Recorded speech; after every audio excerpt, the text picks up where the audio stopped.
There you go.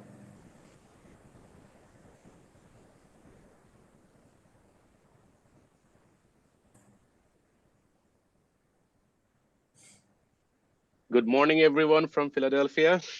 I am Prottoy Hasan.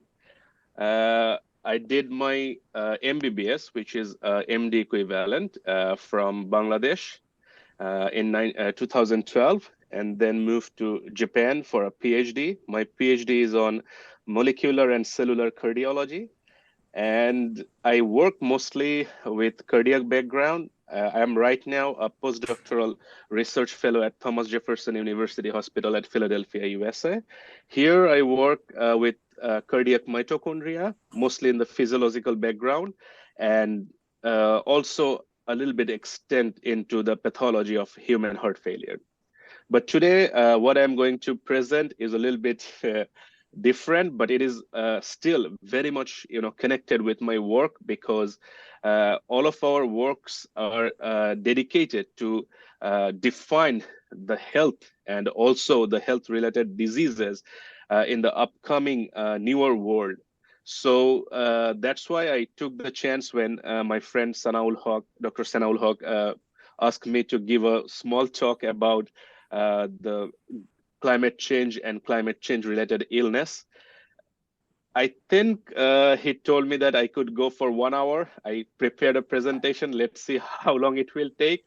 So I'm presenting today the redefinition of health at the verge of climate change, the challenges of new normal, and the heat-related illness.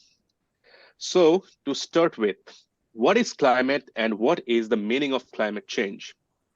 Climate, condition of the atmosphere at a particular location over a long period of time.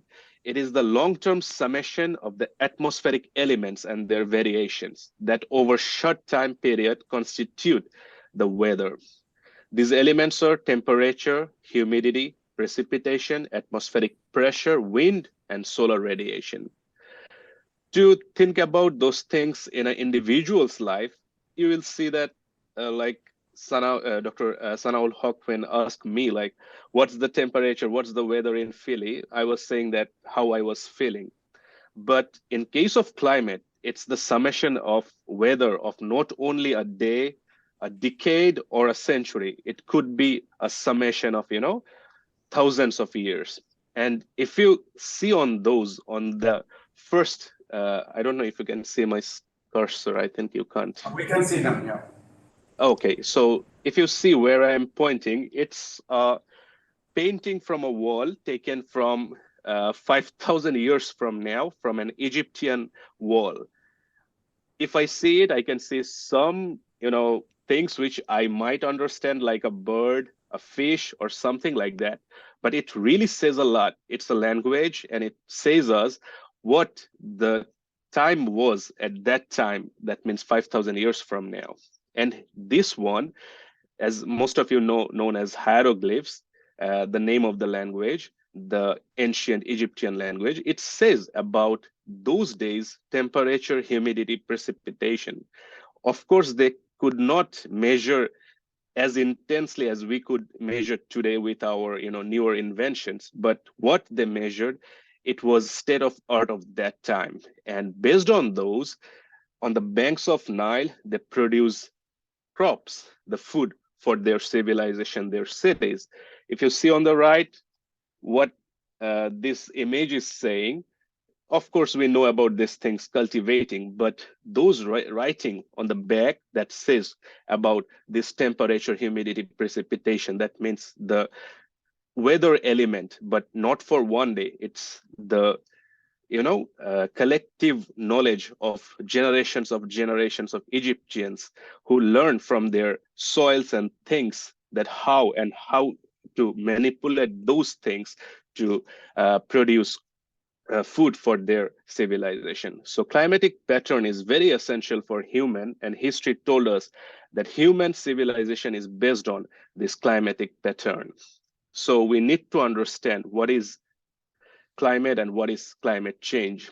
So according to the UN, climate change refers to long-term shifts in temperature and weather patterns, Such shifts can be natural due to changes in the sun's activity or large volcanic eruption. Those are natural things, or human-made. Since the 1800s, human activities have been the main driver of climate change, primarily due to burning of fossil fuels like coal, oil, and gas.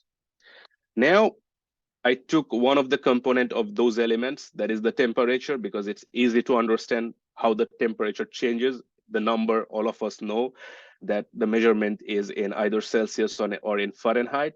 And if you check in the left, I show the month of September. I was preparing this thing in this October, so the data I got is up to September of this year. So in this September, if you look what this data says, and the lower panel of the left, if you check from 1850 to 2023, the September is becoming warmer and warmer than before, from bluish to becoming reddish. And if you draw a slope, that means that red line from the left to right, you see an incline of that slope. That means increase in temperature. So to summarize, September warming plus 0.55 degrees Celsius per century. And on the right, when I put all the months data all together, that means yearly data from 1880 to 2022, you see how the graphs looks. Just like September, it increasing every year. And from 1880 to 2022, it increased 1.2 degrees Celsius. If you check the last part of the right graph. So please remember this graph, the trend, how the temperature has increased.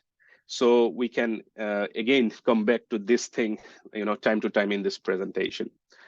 I told about temperature, but it's one of the elements of our, climate. If we look at our atmosphere, we see that the average temperature of Earth's surface between 2011 to 22 was 1.2 degrees Celsius warmer than the average temperature in the late 19th century, and warmer than at any time in the last 100,000 years. Each of the last 4 decades has been warmer than any previous decade since 1850. The world is warming faster than at any time in at least the last 2,000 years. The levels of greenhouse gases in the air are continuing to rise because of our emission. Carbon dioxide concentration are at their highest in at least last 2 million years. Methane and nitrous oxide concentration are at their highest in at least 800,000 years. In the land, the rainfall over the land has increased since the 1950s. In the tropical region, it is raining more during wet season and raining less during dry seasons. Many plant species and animal species have been moved closer to the poles and to higher elevations. For some northern hemisphere plant species, the growing season has become longer. And overall surface of the land has become greener since the early 1980s. Here it means greener. It doesn't mean the positive thing. Greener means the northern hemisphere ice has been pushed away, and green from tropics is going to the North Pole, and tropics become deserted. The greener means that here. In case of ice, many of the frozen parts of the earth are rapidly melting or thawing. Overall snowfall is decreasing. The widespread retreat of glaciers since 1950s has not been seen in at least 2,000 years. The area of the Arctic Ocean covered by sea ice in the summer is now 40% smaller than in the 1980s. It is the smallest it has been for at least 1,000 years. So I am not a person in the Arctic, but I heard that some part of Finland is in those parts. So you guys might see those things who are there for last 10 years. I heard that there are some places which was icy for 10 years back, but now it becomes more greener. So this is that point what is causing by this climate change. And the Greenland and the Arctic ice sheets are shrinking, as are the vast majority of the glaciers worldwide, adding huge quantities of water to the ocean. As I'm saying about the ocean, 90% of the extra heat associated with global warming has been taken up by the ocean. The ocean is now warming faster than at any time in at least 11,000 years. So to summarize all this together, I prepared this image where you can see the changes in air temperature, water vapor, surface temperature, the changes in ice sheet that means decreasing in ice sheet, Arctic sea ice, snow cover, glaciers. In case of land, increasing global greenness, species range shift, precipitation, and in ocean, increased sea level, ocean heat content, ocean acidification, and sea surface temperature. All this shows as evidence of climate change. So the climate is changing. We are seeing, we are observing from these places that, okay, what we are seeing pre-industrialized time to now, there is a change there. So who are responsible for these changes? That's the main question right now, and we have to understand those. All of the observed warming we have seen since the pre-industrial era is a result of human activities. Carbon dioxide is the greenhouse gas that contributes the most to the warming, followed by methane and then nitrous oxide. I know most of you guys know about what is greenhouse effect. In a short, I just want to go through a little bit. The sun's radiation travels towards the earth. It reaches the earth. It reaches the surface of the earth. About half of it is reflected or absorbed by clouds and the atmosphere. The rest reaches the earth where it is absorbed by the oceans and land. Usually from here, the earth also releases the heat towards the space, and some of the heat passes directly through the atmosphere. But now the problem arises when you have gases like carbon dioxide, methane, or nitrous oxide. Those gases made a cloud, those clouds trap these, reflected heat and capture it and keep it inside our atmosphere, making our Earth, our atmosphere warmer than before. So burning fossil fuels generates greenhouse gas emission that act like a blanket wrapped around the Earth, trapping the sun's heat and raising temperatures. This is very important now. As a researcher, what we observe, that is very important. But to understand why we are observing that, that is even more important. So the observation, as I told you to remember my first graph where we show an increase in temperature. If you see the black one here, it also says the same thing. There is an increase in temperature, that what we observed. But how we get this data? To understand that, we simulate our climate model and try to put the variables to check if those variables reach this observation. If you check on your right side of this graph, you see some colors. The lower panel is the aerosols made by human, the natural causes like volcanic eruption, as I told in my first slide. That's our observed data. And then you see the combined, that means human and natural causes, and greenhouse gases produced by human. If you collect all those colored one, that means greenhouse gas, combined, natural gas, aerosols, only then this observed data is available. So it means if there is no greenhouse gas, no combined human natural causes, only by natural causes, the Earth will not get warmed. There is no global warming. So the global warming is coming from these greenhouse gases that we, the human being, are produced.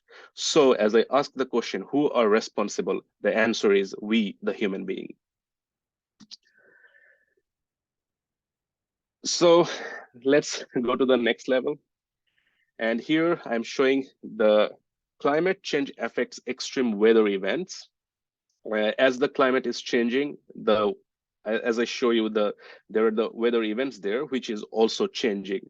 So if we learn a little bit about those events, we will understand how those events will affect a human health, because climate might not directly affect human health, but by affecting the weather events, it affects a human health in a bigger extent. So all the region of the world must now deal with extreme events such as heat waves, droughts, and heavy rainfalls that are generally more severe and happening more often. Each region experiences different types of extreme events. Since the 1950s, all inhabited regions have seen more frequent and more intense heat waves and fewer and milder cold extremes. Many regions have seen heavier and more intense rainfall. The soils of some regions have become much drier, and that causes droughts that negatively impact agriculture, people, and nature. In the tropics, the strongest tropical cyclones, also called typhoons or hurricanes, have become more intense. Global warming has also caused some extreme to reach places where they were not previously common. For example, tropical cyclones and extreme heat waves.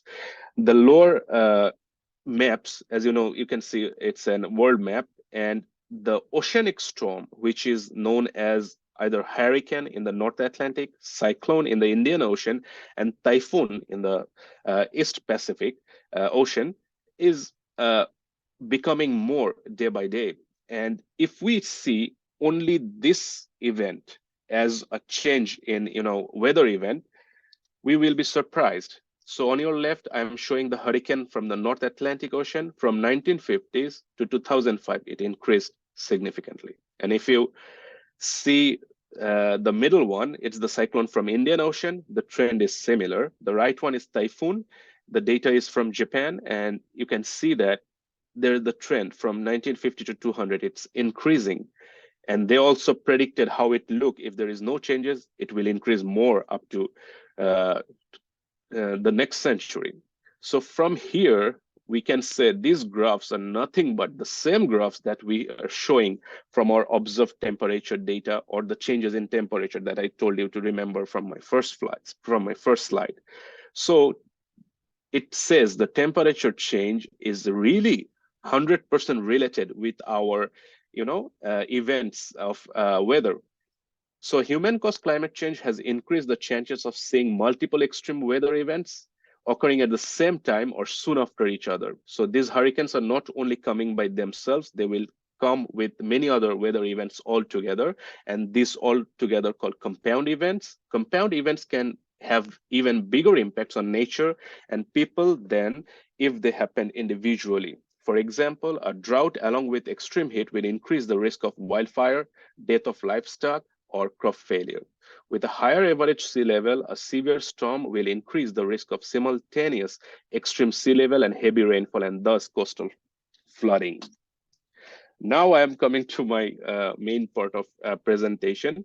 So here the climate change related illness that we are seeing in case of human being. So again, I'm showing the changes in temperature. And if you see here a little bit more cautiously, a person who born in 1950s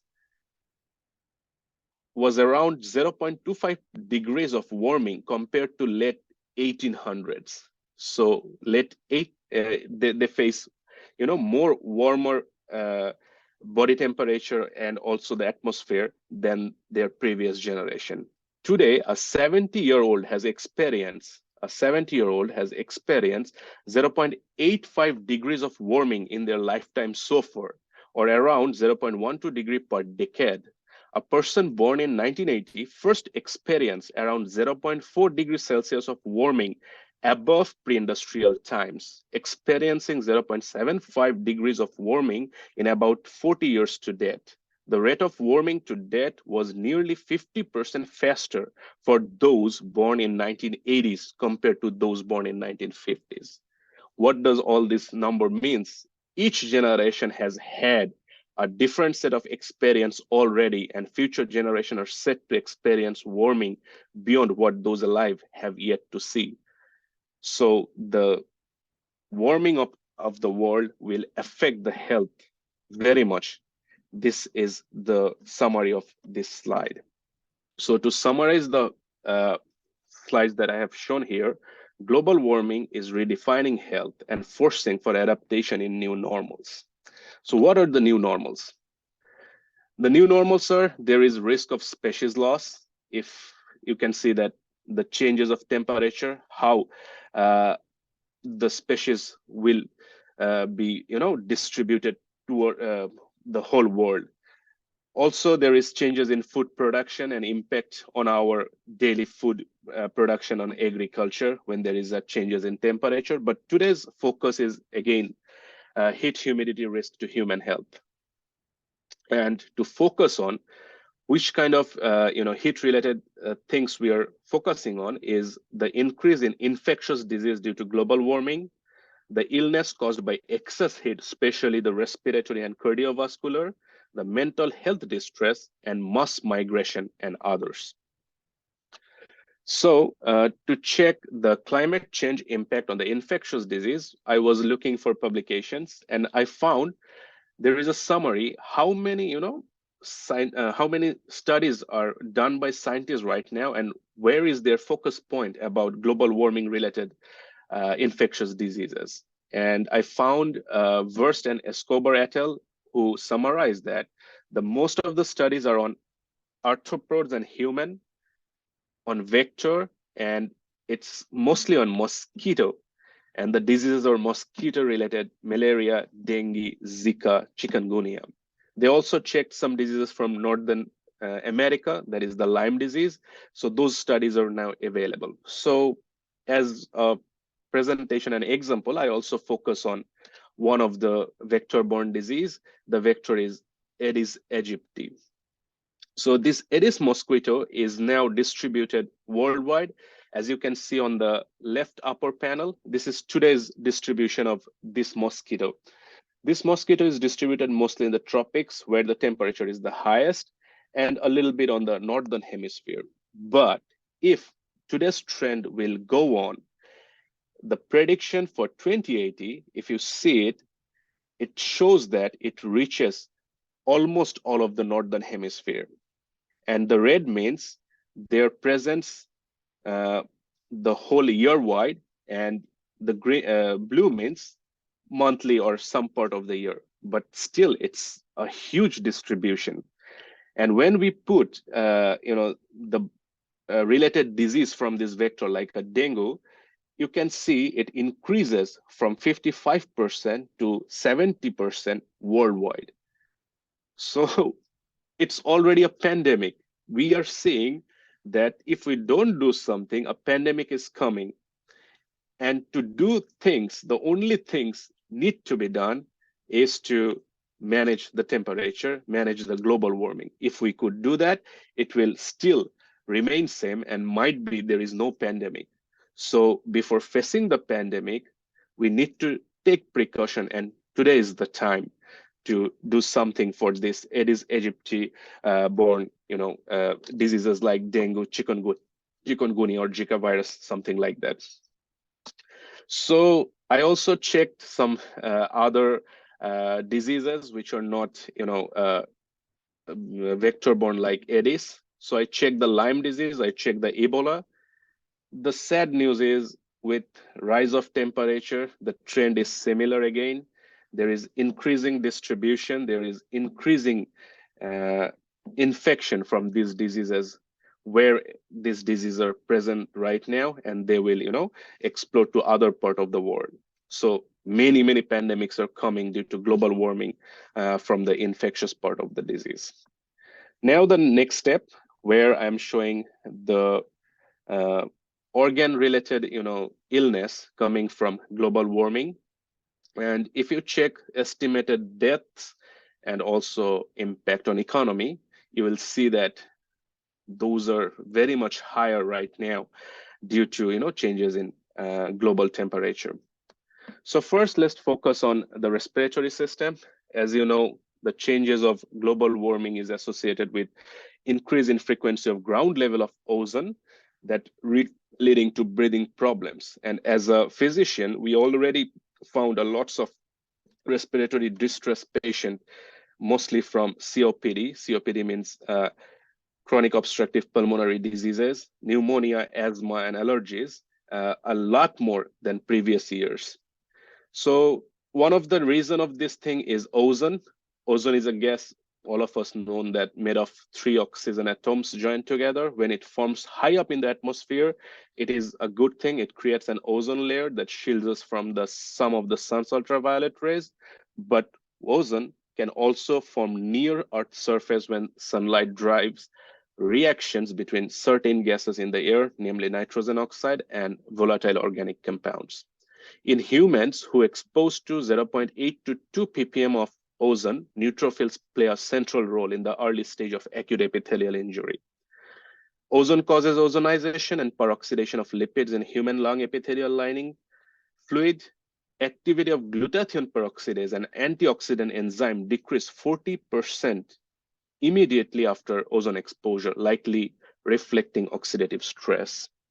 So spikes in ground level ozone are linked with increased hospitalization for chronic obstructive pulmonary disease, pneumonia, asthma, allergy, that's what I was telling earlier.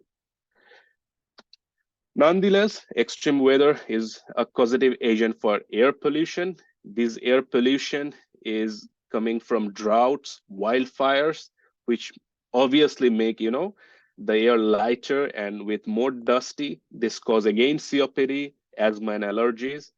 Dry hot condition also cause, breathlessness, and the smokes coming from wildfires can travel very far, and that can also cause the respiratory distress. Longer growing seasons and increased pollen production caused by global warming contribute to seasonal allergies, suffering, and asthma attacks. As I was saying in our hospitals during this fall, and I was also suffering from the same thing right now, there is more patient from this kind of, asthma and allergy attacks.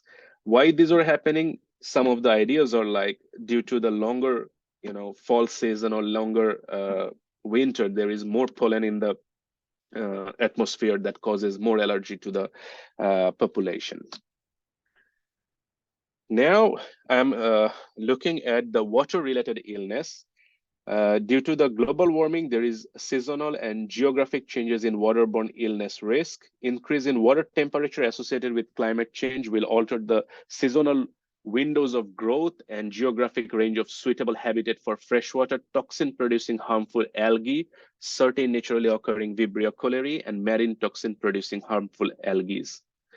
Runoff from extreme precipitation increase exposure risk. That means runoff from more frequent and intense extreme precipitation events will increasingly compromise recreational water, shellfish harvesting water, and sources of drinking water through increased introduction of pathogens and prevalence of toxic algae blooms. Water infrastructure failure. I put all this in a cartoon because understanding from writing is much tougher. So you can see that the changes in water bodies from our everyday agriculture, from our industries, from our domestic places, and increase in oceanic temperature causes the nutrient and contaminant loading of our water. The nutrient cycling is altered, the sediment exchange is altered, there is more algae bloom, there is more Vibrio and viruses like this, virus and bacteria like this in our water that causes waterborne diseases in many parts of the world, mostly in the tropics right now, but also increasing in other freshwater places in the world. I came to my favorite place right now, the climate sensitive stressor and cardiovascular health. As a cardiologist, we are facing a lots of patients coming nowadays in our outpatient department. So we try to understand if the global warming is also, connected with this thing or not. I am referring this thing from American Heart Association's one of the reviews. And from there, what I found that climate sensitive stressors that I was telling earlier, floods and resulting power outages, have both been associated with an increased risk of hospitalization for cardiovascular disease, particularly when the power outage exceeds the 75th percentile of distribution. High temperatures lead to increasing level of ground level ozone, a greater risk of wildfire, dust storm, and higher demand of electricity, which in turn increase demand for fossil fuel combustion and air pollution. Such air pollution, such as elevated levels of fine particulate matters, had detrimental effect on cardiopulmonary health. Globally, the age standardized death rates attributed to air pollution vary by region, with the rates ranging from less than 21 in the United States to Canada, more than 80 in China, and disease-related emergency department visits. So from this, what I meant, if you check an example, like in the below, how the temperature look in New York City from 2005 to 2013, and how the outpatient department dealing with cardiovascular diseases during those time of year, if you check on the right, you see that June to August, there is more cardiovascular events and admissions in our hospitals of those places where the temperature is the highest. So it means cardiovascular disease is somehow related with this heat stress. So this heat stress, we tried to check more physiologically, and we found that there is increased cardiac workload to compensate for body's vasodilatory response to the heat. There is hemoconcentration and inflammation, and severe circumstances, it can lead to even autonomic dysfunction. So in cardiovascular diseases, the neurohormonal balance is very important. The heat-related imbalance of neurohormonal things causes cardiovascular events more. That is one of the hypotheses of this review. So not only temperature, destructive windstorms significantly impact cardiovascular mortality, as heart disease has been shown to be a major cause of death in post-hurricane mortality data. If you check on the right side, as I'm showing a graph where I'm showing B and A, B means before and A means after. What is before and after of? This is the Hurricane Katrina, what affected us during 2005. I put it specially to remind Sana, my friend, Dr. Sana Ulhaq, that during this time we were studying together at Notre Dame College, and one of our teacher, Manik sir, was telling us about Hurricane Katrina because his son was at that time in America, and they told us how devastating it was at that time, how they take, their everyday food to give to people. So this data is after that Hurricane Katrina. The left side is for Black Americans, the right side is for white Americans. When you see the white bar of the left panel, you see it is around 7.4 and increased to 26.3. In case of right one, it was 7.1 and increased to 16.6. And what is this? This is the cardiovascular disease related hospitalization after Hurricane Katrina. So not only temperature, but this kind of other events also affect cardiovascular events a lot. So increase not only cardiovascular disease incidents, that means hospitalization. If you check one of the important cardiovascular event, that is the myocardial infarction, or in easy words we say heart attack, that thing increased 22% after this kind of hurricanes. So global warming and related other things really affect the cardiovascular events. I am almost reached at the end. So global warming related mental health distress is there.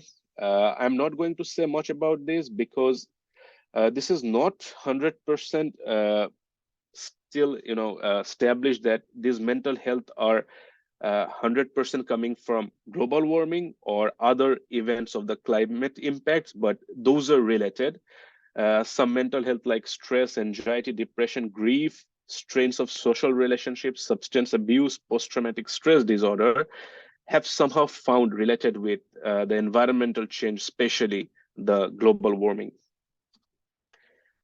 And I am almost reached at the end. As I was saying, the disease-related illness also cause mass migration and migration-related things. If you check this graph, this image, you will be surprised to see that the pink one are the places where there is zero migration. No people is going in those pink places or red places. But the blue places are the places where all the migration is happening. So from where those migrating people are coming? Of course, from these pink areas. And if you check this place, you will see it's mostly on the tropics. It means the tropical places where the places get more warmer, people somehow migrates more to the colder places. So it's also indicating mass migration is happening even in humans, within human species, from tropics to the hemispheres. Nonetheless, these changes in climate also impact agricultural production, food security, and political stability, particularly among vulnerable communities and regions. One study found that the probability of new civil conflict arising in the tropics doubled during the years of El Nino Southern Oscillation. I'm almost done with my presentation today. This is the place where something is needed now. The answers needed at the context of molecular cellular level of biology to understand global warming related disease. What I am showing here is the central dogma of biology. So inside a cell, you know, there is nucleus and there is cytoplasm. In the nucleus, we have the DNA. From DNA, the information goes by mRNA to prepare protein. And this protein do all our everyday works in a cell. So how this global warming related climate change affecting the cellular level is really need to be understand. Is it a genetic effect? What does a genetic effect means? It means if global warming causing something to the parents that, you know, without doing anything, it just reaches to the offspring within generation. That could be possible because as we are seeing from one of our graphs that today's generation is facing much higher temperature than any previous historic and prehistoric time of generations. So genetic effect could be there. There is modified epigenetic histones. It means the not only genetic, but the way genes express is through epigenetic. All the DNAs are covered by histone proteins, and the histone needs to be unfolded to read those DNA information by mRNA. So this unfolding is also related with environmental change. I can give you an example of a drought from, I think it's from Southern Africa. They found during Second World War, when there was a drought, the population gives birth very tiny and very, skinny childs. But when those childs were exposed to lipid, that means fatty food, they get much fattier than their counterpart where there is no droughts. And they produce more liver disease, more heart diseases than their counterpart where there is no droughts. And they found there is histone modification that affects first than the genetics. So even passing from parents to mothers indirectly through epigenetic could possible. And these things are now a huge issue for scientists all over the world. There is a program going on called DOHAD, Developmental Origin of Health and Disease, who focused on global warming related climate change and effect on mother to next generations translation of information, and they found there is changes in this epigenetic modification. There is unwanted transcription and translation due to heat stress, and of course there is protein-protein interaction problems when there is heat stress, both heat stress and cold stress. So these things need to be done, and I think this is the place where the newer students could focus more. So to conclude, it's very easy. The conclusion is we, the human being, need to stop global warming. And that is all from me. I think I took how long? I don't know. You have more time actually if you want to talk. The lecture was very much interesting. I was finding a lot of information because we were thinking from the technological side, from the engineering side. But then you are describing more from the environment and the climates and the medical terms as well. Yeah. So this is all from me right now. I do not go much into the cellular or molecular level. If you guys have any questions, you can ask now. I can say more on that basis, I think.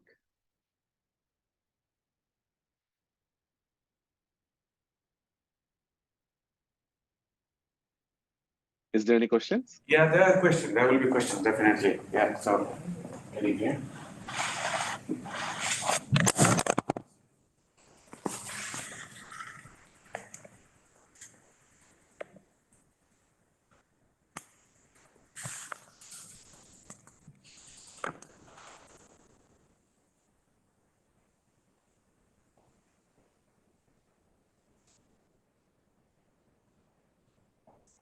Yeah, please. Yeah.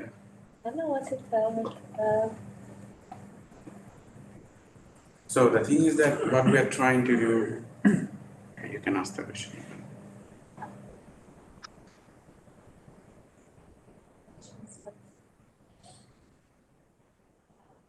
didn't get that part about the diseases. It's about the asthma and allergies. In some places you mentioned that. Can you speak a little? About the asthma and allergy, you mentioned in some places it would be worse than the other places, and how can we avoid this, or what's have been has it been proved that this is related to global warming at all, or it has many other things or issues that related to the asthma and allergy? I think there are many pollutions may cause it, but not. I don't think it would be obviously related to the warming, and maybe in cold places we have to kind of have these variations of asthma or allergy things. If you could clarify it for me, I would be more pleased. This was a little bit weird for me because I haven't heard something like this. I had some research on this asthma before, but nothing related to global warming I had found before, and it was new. Nice. So if I understood correctly from what you said, yes, the global warming is really affecting asthma patient a lot. If I can take geographically, if you see a recent industrial revolution, especially in places like China and Indian subcontinent, you will find that the air quality index is always higher than many other places there. Especially we saw some smogs, some air pollutants that are hovering the atmosphere greater than other places of the world. And if you check the data of asthma patient of those places, like let's say from Beijing, from my place Dhaka, from New Delhi, or those kind of places, you will see the incidence of asthma is higher. So this indicate. Sorry, excuse me to interrupt you. Don't you think it is due to the substances in the air, not related to the warmth of the air? Substances may cause these allergies. So I didn't say that it's the temperature which affect that thing directly. I said the temperature which causing the humidity difference. So there might be lesser humidity, more precipitation or less precipitation, which cause more dust. So when I use the term smog, smog means smoke and fog, and both of those things make the precipitation higher, and that cause people who has some problem with bronchospasm, more spasmodic, and causing more breathing problems for those kind of patients. So yes, I agree with you. The warmth might not affect directly. If that is the effector, then in case of places where there is the desert place, like let's say in Africa, in Americas, desert places like Arizona, we will see more asthma patient, but we never see that kind of asthma patient there. So it's not the warmth of the air, it's warmth related other things like humidity, precipitation, dust, and also allergens like pollutants from the industries is affecting more. I'm not saying geographically means I'm blaming India, China, or Bangladesh for their progression. I'm meaning that by this I meant that if you go 1800s where there is industrial revolution in UK, you will find the same kind of things there also. So it is, the meaning is this kind of changes are related with health disease like asthma. Yeah, thank you. Yeah. It's a very good question and good answer. Now connecting to that, okay. Now what Prottoy was telling about this mental health. A practical example, what I mentioned, like in Finland, even like I have seen among the Asians as well, even people who are living in the Scandinavian countries, like when you have the winter is coming in October, November, there is darkness. You feel so much stress. And we are stressed as well right now. So you cannot see with my face anyway. I'm smiling, but that's an artificial smile. So that's what I was actually. That's something could be. It's of course because of the weather. The weather fact. It causes depression for Yes, yeah. So of course that what Dr. Prottoy was telling more, that is not has been studied a lot in the context of how this is sort of connecting something in the context of climate change. If there is some mental health related changes, of course we know from the environment, but we are still not yet sure what will happen with the climate change. Now, I have a question about this cardiovascular health related question. When you mention about such as natural calamities like a drought or maybe a cyclone, right? And you can see a big change before and after. So if I think like the weather, like what we have in Finland, because this year the weather was a little bit different. Normally the winter was coming early. But now what we experience this year in Europe, it's quite weird and it's not usual because of the climate change and the global warming, right? So we have experienced the cold later. Just right now, the cold has started. So, and then suddenly it was raining a lot, so which was not quite usual for us. In that case, if we think of some precautions or some sort of activities that can be related. Do you think, is there anything that you could suggest as a doctor, of course, or even using technology as well, something, I don't know. So it's a good question that what we could do to, fight this kind of cardiovascular events when there is an weather event is affecting those cardiovascular things. One of the thing I could answer this way, like in Japan, technologically, what they do, they have some sensors on their very, elderly people who are already known as, cardiovascular risk people. So they have some chips which always send information to the nearby centers that shows how the heart rate is, how the breathing, how the the pulse is going on, the blood pressure is going on. With these basic vital signs, they have an idea if this patient is going to a myocardial infarction or not. Because for us, the endpoint is mostly myocardial infarction. If that happens, it's very tough for us to recover the patient from those things. So in those events, when these parameters are rising or showing something, usually there is a team who goes to those places and help this kind of people who are elderly and at risk of cardiovascular events. For young people, I would say the basic things what we tell to everyone: prepare during your good days for the bad days. So eat less salt, eat less sodium, it's less sugar, do better exercise so that your muscles are ready for any kind of changes over time. So when hurricane happens, what usually happens, the thing is, the people who are sedentary, who are not working much, there is a shock of events. Like your normal life is going on, suddenly there is a change and your body can't cope with those changes from water, from electricity and other things. So if you are ready for the bad days during your good time,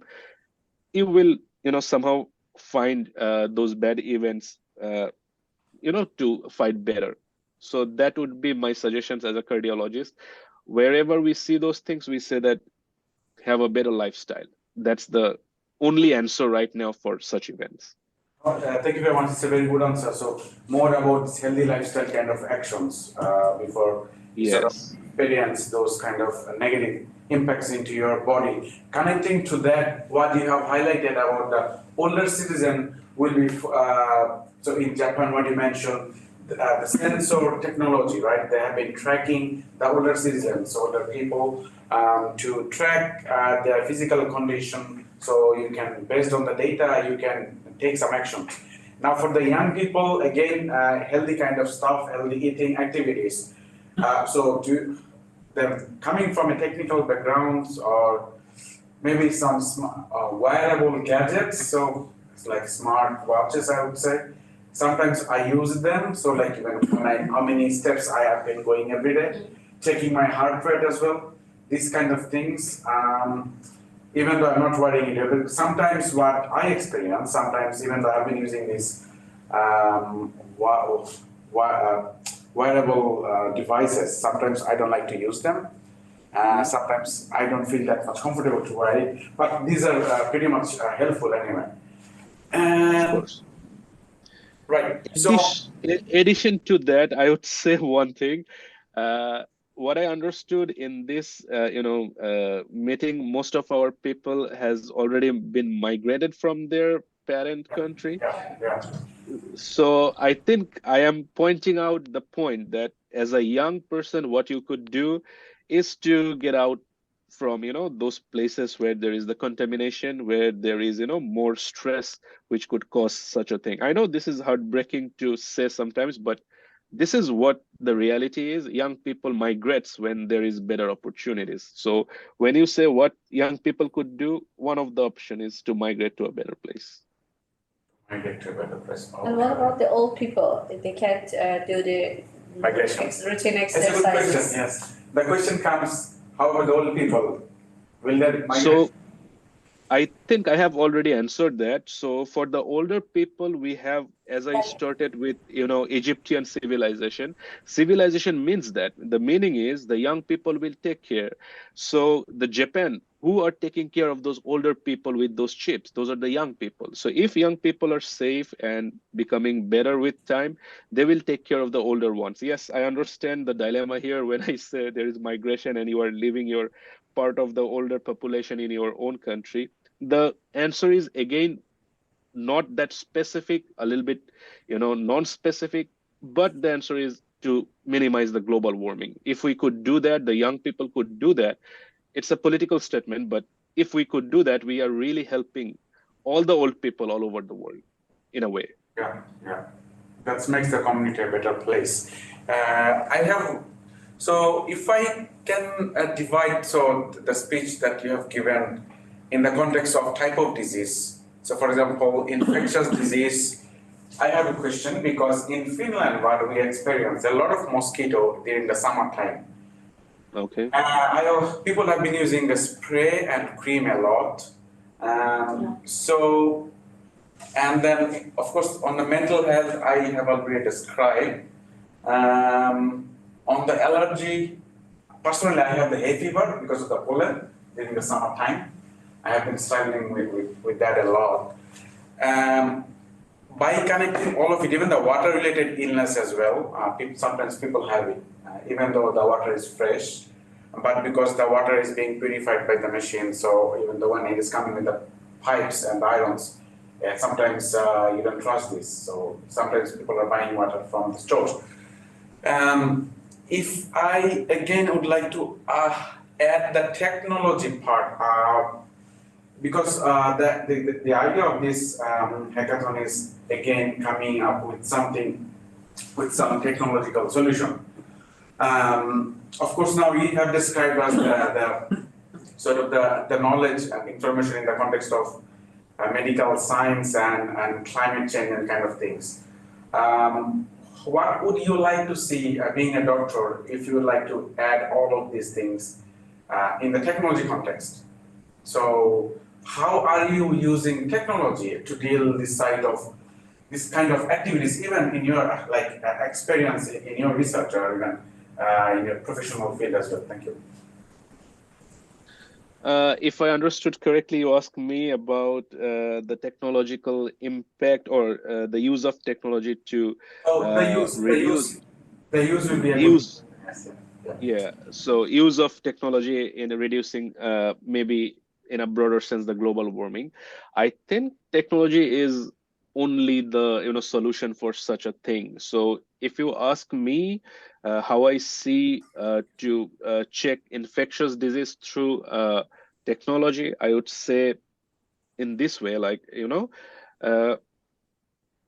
to find out the breeding places of those mosquitoes. That means all the vectors that we have the capacity right now, because most of our AIs, that means the computer generated models that we have of our geography, we can really put all those variables together and get an idea which places are more vulnerable for this kind of vectors to grow.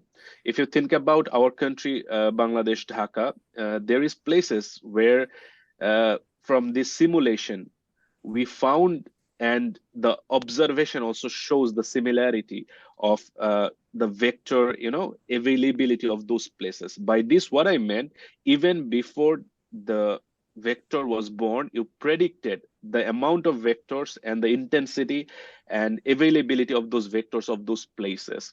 Technology can give us those kind of things. Melinda Gates Foundation has already did some work on that, on especially malaria from the eastern part of Bangladesh, and they showed those things like how the malaria is evolving, which part of the hill tracts of Bangladesh is affecting with this kind of malarias, and on that basis, as a precaution, we took some steps, and those steps really helped those communities there to prevent malaria. I am just saying one of the example. Maybe these are the ways by some simulation we can predict the future much earlier and take some precaution to stop those kind of spread of vectors. Again, I'm saying about vectors because that is the place where work has going on a lot. But if you think about the agent like dengue or like other viruses, the technological background is like how we fight corona. So corona, when we try to fight it, the COVID 2019, we use an mRNA vaccine. This mRNA vaccine is only be possible due to technological superiority of our current modern world. If you don't know how to do the PCR, if you don't know how to, there is an, you send a message there. Yeah, so now it's okay for everyone. That's cool. Okay. So what I was saying, like, so with technology, we can really predict the expansion of the diseases, and also our technology can fight better with this kind of viruses and bacteria. Yeah, thank you very much. So both prediction, prevention, and control, these three places technology can work a lot. Right, that's very, very useful words. Prediction, prevention. Sorry, dear, I missed some of your words. The line is not... Yeah, so I'm just writing the three very important, beautiful words. Prediction, prevention, and the last one is? Control. Control, yeah. I have been working more on this prevention part. So thank you. It's a very, I think you guys can be focusing on that prediction, prevention, and control. How can we look on that from the technology side? Now I would like to ask the online participants, do you have any questions? Can you have a look if there is any question from the online guys? Or do you have any question?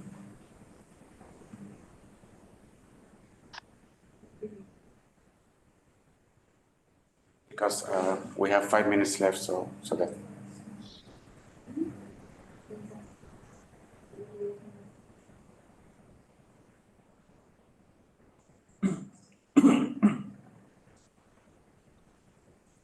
Question? Helen? Yeah, okay. So is it okay, Prottoy, if we can share your slide to the participants so that they can have a look on that as a PDF? Of course, this is nothing my work.